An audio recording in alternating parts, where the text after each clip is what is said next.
I had to drive from Seattle all the way down to Los Angeles for reasons that I'll touch on at the end of the video, but I decided to make a quick travel photography road trip out of the drive. I only had about 3.5 days to make the long trip down, but I still managed to squeeze in a good amount of photography along one of the most beautiful drives in the entire world.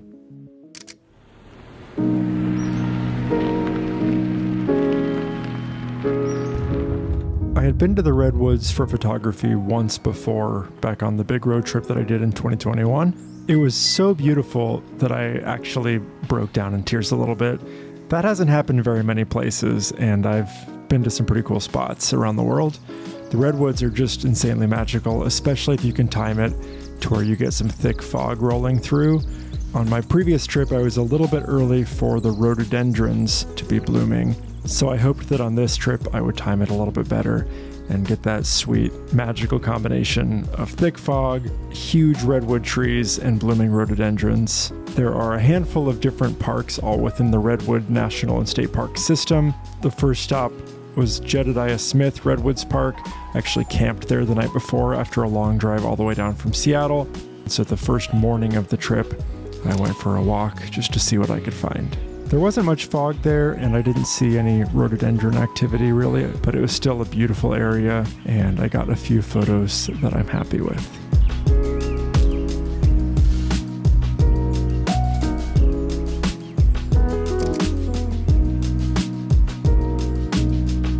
These trees are just freaking massive. I mean, they're the tallest trees in the world. I think they're the tallest trees that have ever existed as far as we know.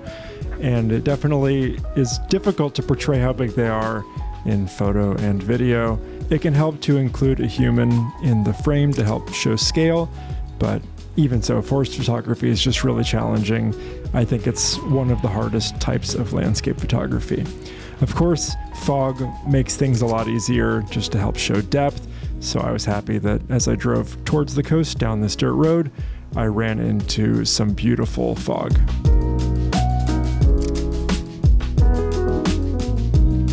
I made one more stop along the coast a little bit further south, and I finally got what I had been hoping for years now. There was thick fog, but it was rolling in and out, and sometimes the sun would poke through in these incredible rays of light. And on top of that, there were blooming rhododendrons everywhere. It was the kind of place where there were photos to be had around every corner. Anywhere you pointed your camera, you're going to get at least a reasonably nice shot. So the conditions did a lot of work for me here. But even so, I had a lot of fun walking around the woods, trying to find different compositions and enjoying this absolutely magical morning. This is, I think, my favorite shot actually from the entire California trip. It's just such a beautiful composition. The light rays are beautiful. Really happy with that one.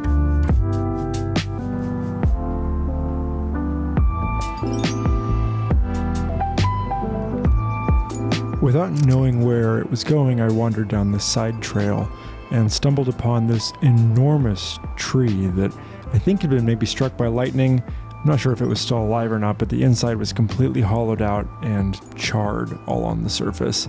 I could easily fit in there. I could probably spread my arms and not even touch the sides of the tree.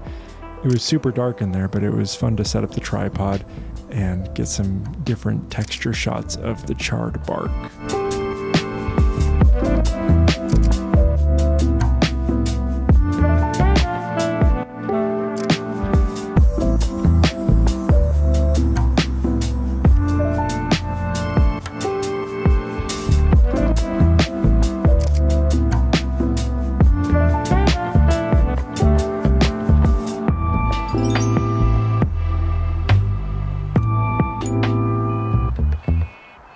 So on this trip, I brought the Fuji X-T5, the 16-55 f2.8, the original version, and the 100-400 zoom lens.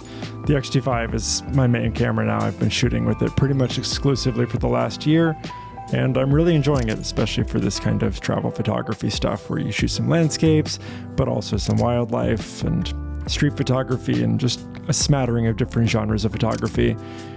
The autofocus isn't the absolute best in the world, but it's really good. And overall, I've been super happy with it. I think the colors are really nice straight out of camera. especially playing with the different Fuji profiles in Lightroom and using those as starting points.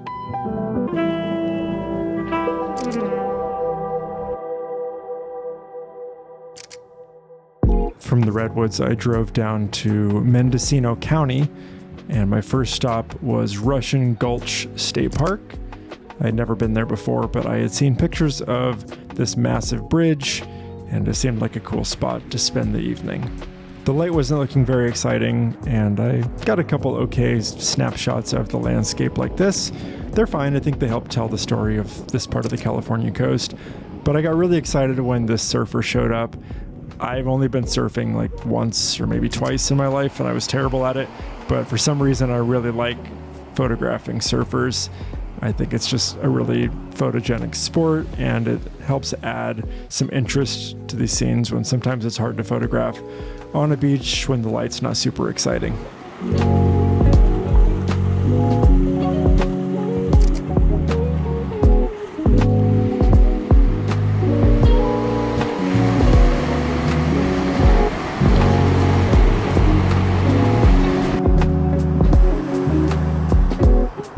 I walked on a trail up to a cliff overlooking that beach, saw this cute little beetle, and then from up on the cliff I could see the surfer from a different angle, and there were some wildflowers all around it, and I got some shots with the wildflowers in the foreground. You could just get more of an overhead angle of the surfer. It was a pretty cool spot.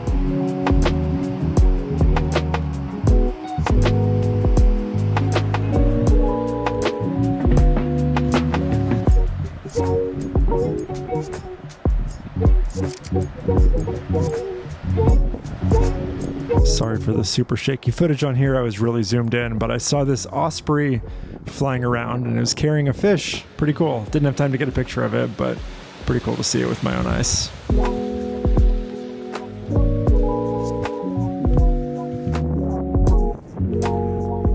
One of my favorite things about the California coast is how the coastline is just full of wildflowers. Lots of different kinds. I don't know what they are, but when I see coastlines like this with wildflowers all along, I think of the central and northern California coast for sure.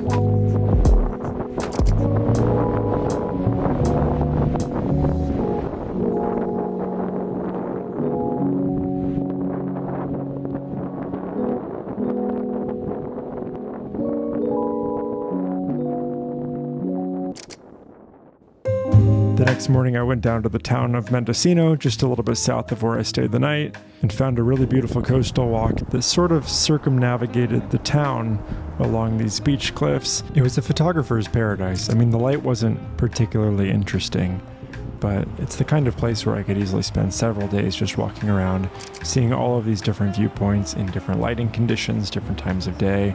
I could get a lot of photos that I really like here. But even on just this morning in the overcast light, I was able to come away with some photos that I really like.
From there, I cut across town, just sort of wandering down random streets, random alleyways. At some point, I ended up on the Mendocino High School campus and found a greenhouse, and it was a really photogenic town. I think a lot of it's B&Bs and vacation homes. It's pretty touristy, but it was pretty cute, and I think it made for some nice photos.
Planned to hit another spot that evening further down the coast, but by the time I finally left Mendocino, I hit quite a bit of traffic going through the Bay Area. So that was it for that day. I just got to a hotel in Monterey and got dinner and went to bed.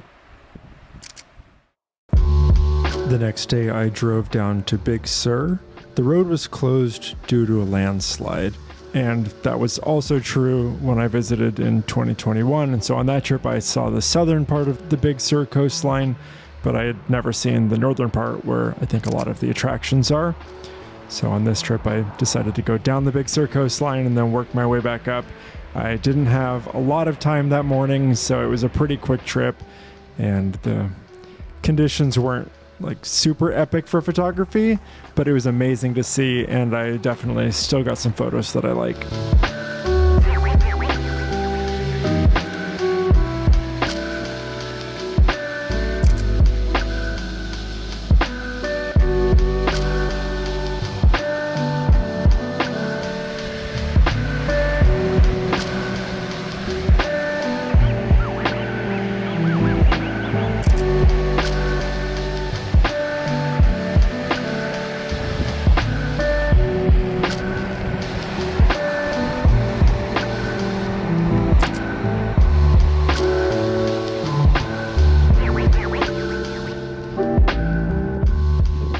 At this spot at McWay Falls, it's one of the most photogenic and iconic spots on the whole California coast, but I'm just definitely not the first person to take a picture there.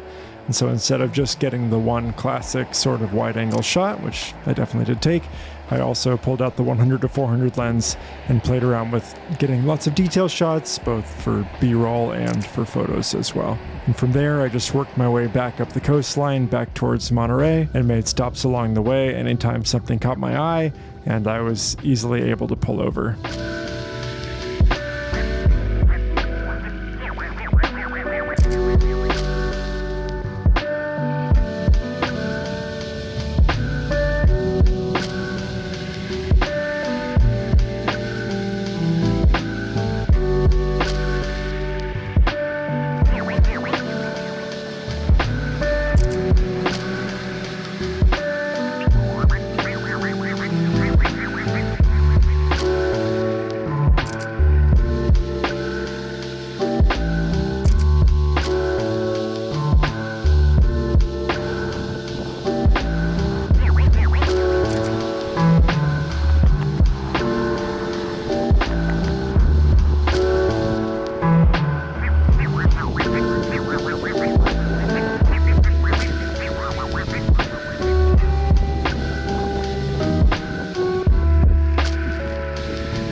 final stop of the trip was down close to San Luis Obispo at Montaña de Oro State Park.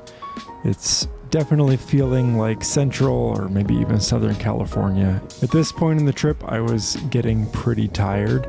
I had grand plans of seeing the entire California coast in like 3.5 or 4 days, but I didn't really factor in the fact that I was also driving by myself from Seattle all the way down to LA, and that in and of itself was pretty exhausting. It was a great trip nonetheless, but there were definitely points where I just didn't have the energy to put into the photography that I normally would, and so I wasn't able to do quite as much as I hoped. Even so, definitely got some photos that I like. The main purpose of the trip, though, wasn't a photography trip. The main purpose was to drive all the way down to Los Angeles to pick up a new camper trailer that my girlfriend and I bought together. I don't have a lot of experience towing a trailer. I've never really done the whole RV thing. For a lot of reasons, we decided to go with a trailer instead of a camper van, and now that we've actually done a couple camping trips with it, I think it was the right choice. I'm actually planning on making an entirely separate YouTube channel talking about the camper trailer, talking about just some more outdoor gear and outdoor stuff in general that will be separate from the photography channel. That said, I think there's a lot of people on here who like camping and outdoorsy stuff in addition to photography. So I've got a link to that down below. There's no videos on the channel yet, but I'll have some stuff going live at some point this summer or early fall. I'll also be doing a high-level overview of the trailer in a video for my Patreon page. So if you want to join the Patreon, you'll get a little sneak peek of the trailer. With that said, I want to say thanks so much for watching. Thanks for all of your support, especially those of you who are already supporting over on Patreon. If you want to check that out, it's the best way to directly support the channel, and in return you get access to monthly update videos, editing videos. I talk about gear, I talk about composition, the business of travel photography, and lots more. There's a link to that down below, as well as a free monthly email newsletter where I send out photos from a recent trip. I do this instead of Instagram these days. You can just think of it as an algorithm-free version of social media that goes straight to your inbox. So yeah, there's links to all of that down below. Thanks again for all of your support, and I will see you next month. Bye. You'll see what this is like.